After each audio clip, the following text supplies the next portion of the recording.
घर में दाखिल हुआ तो देखा बीवी बैठी रो रही है। क्या हुआ? मैंने पूछा। ये आंखें क्यों लाल कर रही हैं? सब खैरियत तो है ना? आज इस कमीने ने बीवी के कहने पे इस बुढ़िया को फिर मारा है। वो फिर हिचकिचियों से रोने लगी। तुम है क्या? वो इसकी माँ है, तुम्हारी नहीं। और फिर बुढ़िया जबान चलाती होगी, बहू के मामलात में दाखिल देती होगी। मैंने इसका गम गलत करने के लिए कहा। जबान चलाती होगी, मामलात में दखल देती होगी। आपको कुछ पता भी है? इस बेचारी को फालज है, उठने बैठने के लिए सहारे की मोहताज है। अटक अटक कर अपनी बात पूरी करती है। बीवी ने तल्ख से जवाब दिया। पहले तुमने कभी बताया नहीं कि इसको फालज है। मैंने अनजान बनते हुए कहा। 1000 दफ़ा तो बताया है, मगर आप को कपड़ों के अलावा कुछ याद रहे ना? बीवी बोली। अच्छा छोड़ो, हम कर भी क्या सकते हैं। मैंने मौजू बदलने की कोशिश की। मेरा दिल करता है कि मैं बुढ़िया को अपने घर लेकर आऊं, कुछ दिनों के लिए। मेरी बीवी ने कहा। क्या क्या कहा? पागल हो गए हो? पराई मुसीबत अपने गले डालोगे?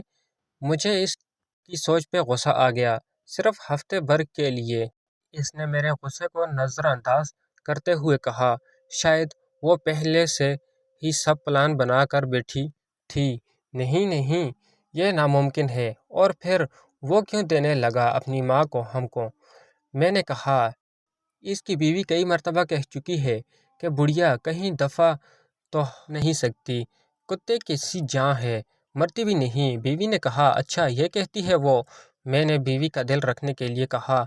बस अब आप मान जाएं और इसको घर ले आएं। यह कहते हुए वो मेरे पहलू में आ बैठी। और यही इसका खतरनाक हमला होता है, अपनी बात मनवाने का। अच्छा जी, अब इस बुढ़िया को घर लाने की जिम्मेदारी भी मुझ पर डाल रहे हो। और ये तो सोचो कि तुम इसको संभाल भी लोगी। मैंने कहा। अपने बच्चे तो है नहीं, मैं भी घर में सोई टीवी देखने के और क्या करती हूँ।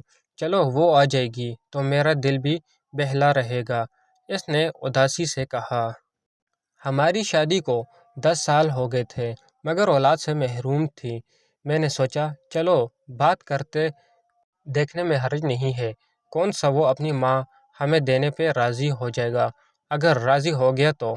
मैंने सोचा फिर भी एक हफ्ते की ही तो बात है। अगर बाद में अपने ही गले पड़ गई तो। अचानक मुझे ख्याल आया, अगर वो बुढ़िया मुस्तकिल गले पड़ गई तो। मैंने अपने खदशे का इजहार बीवी से किया। यह तो और अच्छी बात है, इसने खुश होते हुए कहा। सच कहते हैं, औरत बेवकूफ़ होती है। मैंने दिल में सोचा। अगले दिन शाम को काफ़ी सोच विचार के बाद मैं इनके घर गया, कुछ बात करने के बहाने।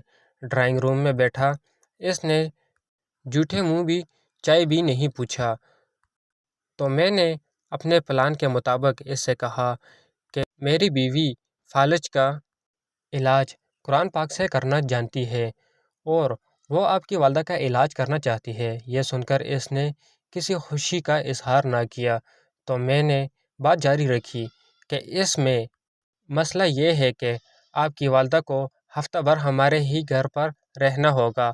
आप फिक्र ना करें, हम इनका अच्छे से ख्याल रखेंगे। ये सुनकर इसके चेहरे पर शर्मिंदगी और खुशी के मिले जुले असरात सदा हुए। इसने थोड़ी सी बहस के बाद इजाज़त दे दी। मैंने उठते हुए कहा कि इलाज में 15-20 दिन में लग सकते हैं। इसने और खुशी महसूस की, कहने लगा। सलीम साहब, मैं तो चाहता हूँ कि मेरी माँ ठीक हो जाए, भले महीने लग जाएं। और यूँ इस तरह अम्मा मुस्तकिल हमारे ही हो गए रह गई।